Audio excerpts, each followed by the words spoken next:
YouTube? It's your girl B here again with another interview. And today I am with JayPusher. He's a professional photographer based in Greenville, North Carolina.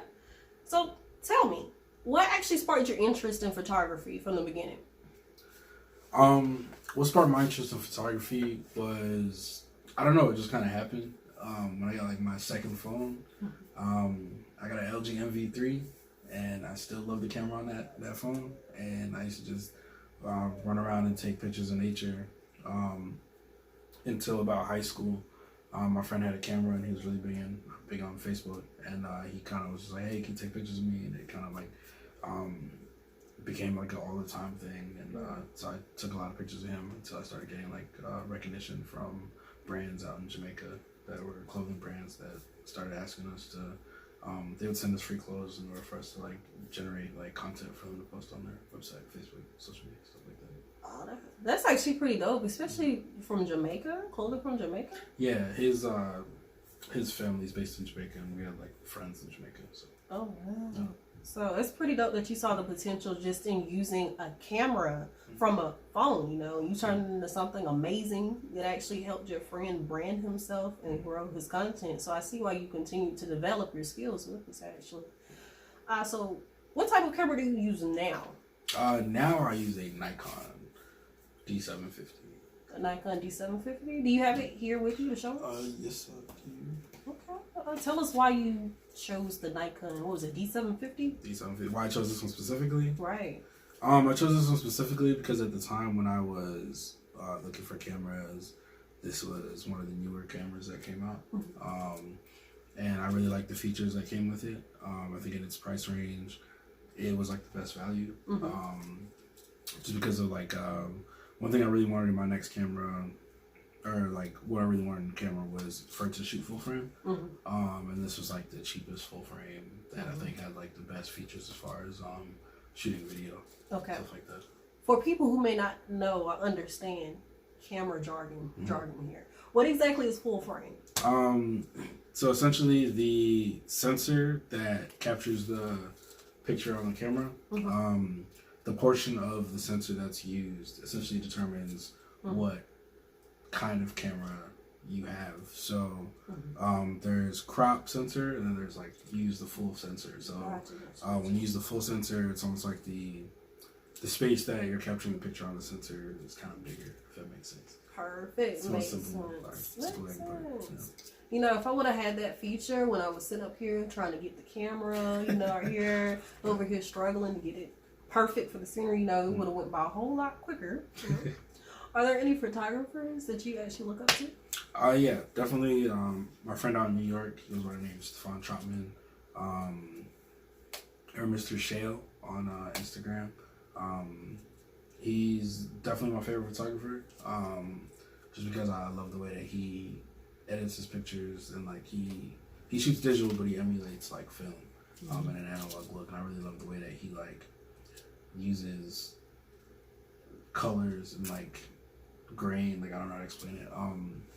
But he and he's also like a very just bold photographer. Like he's not scared to, you know, if he feels like he wants to try something, like he'll do it. Like he'll rub like Vaseline on his lens and stuff like that, and then he'll get like certain like, I don't know, he'll like play with light in that way. And I think it does really cool things. To get the effects, you know, it's all about, you know, of course, knowing what you're going for. And then from there, you know, using that creative mind in order to get that image at the end of the day, not being scared to take that risk to get there. Yeah, I don't know about putting stuff in my lens. I know. Like, how much would a camera like that set you back? A couple thousand. A couple $1,000. Exactly. I would be scared too to roll something in my hands for $1,000. So, how would you say you go about educating yourself to take better pictures? YouTube University for sure, and just doing it. Just going out there and shooting. It's all about learning. You got to learn from. You got to actually do it to learn from your mistakes and learn how to get better at it. Exactly. What aspects do you look for in order to get the best shot? Ain't no best shot. Okay. I think every artist kind of hits that wall of chasing perfection that I think is tiring. Mm-hmm. I think it's something that I've definitely learned, especially as of recently. Like the more that you try to like perfect something, the more unhappy I think you kind of grow with your work, and you like kind of hit this wall of like being stagnant. Of, mm-hmm. Maybe I just can't get better. You know what I mean? Whereas I think if you chase like, let me do the best that I can do with what I have right now, then it's almost like when you try to push to do the best that you can do, you're able to expand the box around you. Right. But when you're like, okay, let me shoot something perfect. Like I want it to be exactly like this. Until you like close yourself in the box. If that makes sense. Right. So, yeah. Right. I mean, and that makes it does actually though, because I mean, perfection is something no one can reach at the end of the day. Right. And if you strive to reach perfection, you basically end up doing too much. Yeah, it's like running on that treadmill with like whatever you want in front of you. I feel like it just starves creation at the end of the day too, especially your creative mindset, because you may think that you want to add something to it, add a special ding, but you end up thinking too hard about it, and you're like, no, I'm gonna leave this out. Exactly. Or I'm gonna do this a certain way. Rush it, or you get frustrated and you like half-ass it. Yeah, exactly. Yeah. So I think simplicity always works. Keep it simple. It really does. Simplicity is the answer to everything. Yeah. Where would you like to see yourself 2 to 5 years down the road as far as a career in photography? Or would you like a career in photography? I think I if I was to pursue a career in photography in 2 to 5 years, I think I would want to be in an advertising route, or just like a magazine kind of route. Like I think it'd be cool to have a magazine that like showcases artists, but like, kind of like I'm not sure if you've seen like the color, they're not really music videos, but they're kind of like performances where they're like, they kind of take an artist, put them in a colored box, and just have them perform their songs, kind of like that.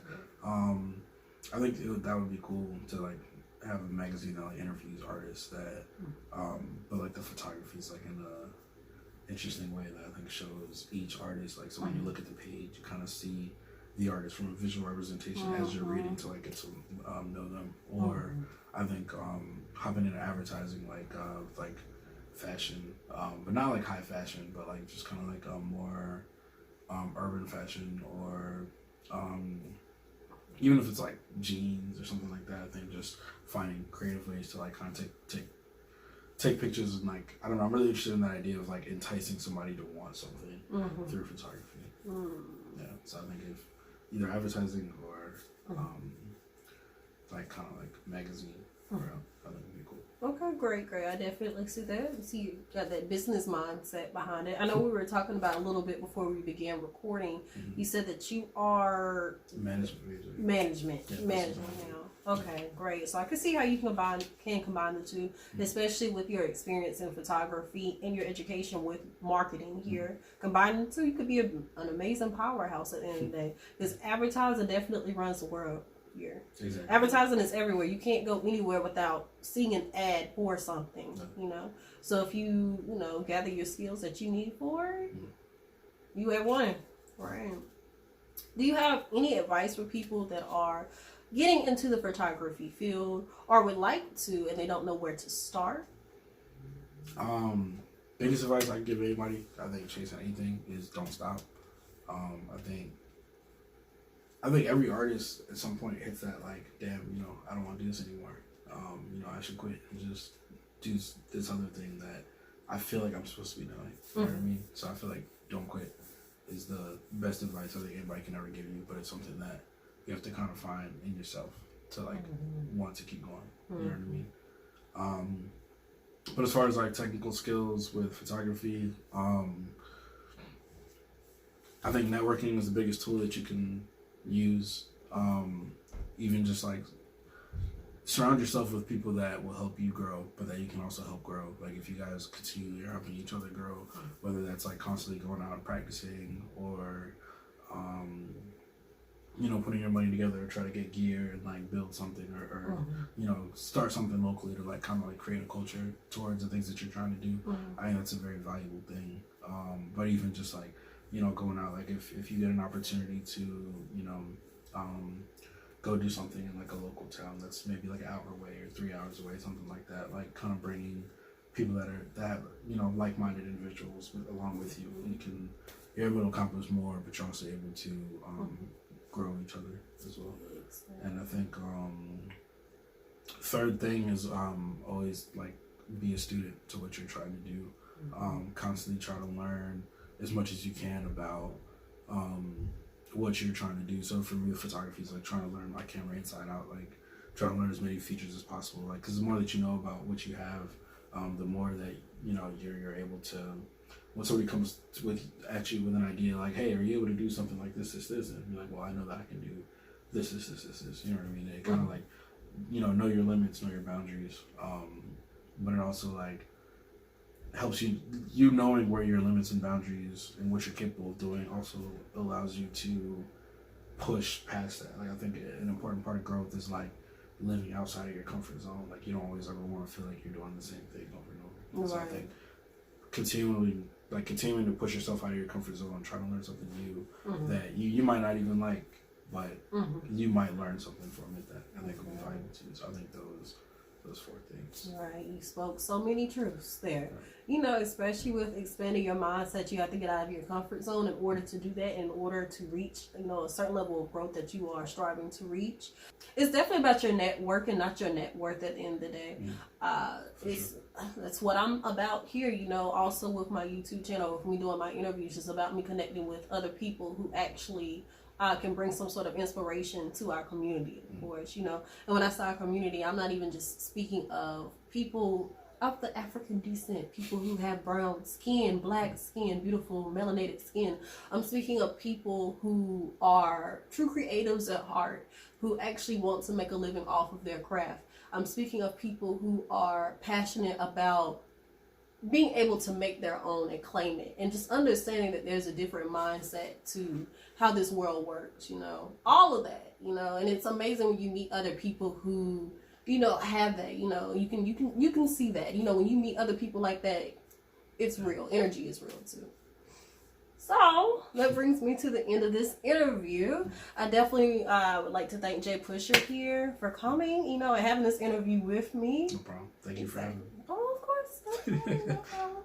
But until next time, you guys, I'm out. Oh, hold up. We're going to reel it back in. Yeah. You watched comment, rate, and subscribe. This. Exactly. You watched this far. Come on, hold up now. Right. Why haven't you subscribed? I'm going to need y'all to go ahead and subscribe, like, and comment. Thank you. I'm out. Okay, that was perfect. What's up? This is JayPushFaders. You're listening to Bianca Speaks on YouTube or on Instagram. However, if you want to find me on Twitter, Instagram, or all social media, it's JayPushFaders. It's JayPushFaders. JayPushFaders. But yes, it's definitely about your network and not. Did I say it backwards? Your net worth, not your network. Yeah, you did. Yes, it's about your network, not your net worth. And I wrote this down early because this is my next talking point. Oh my gosh.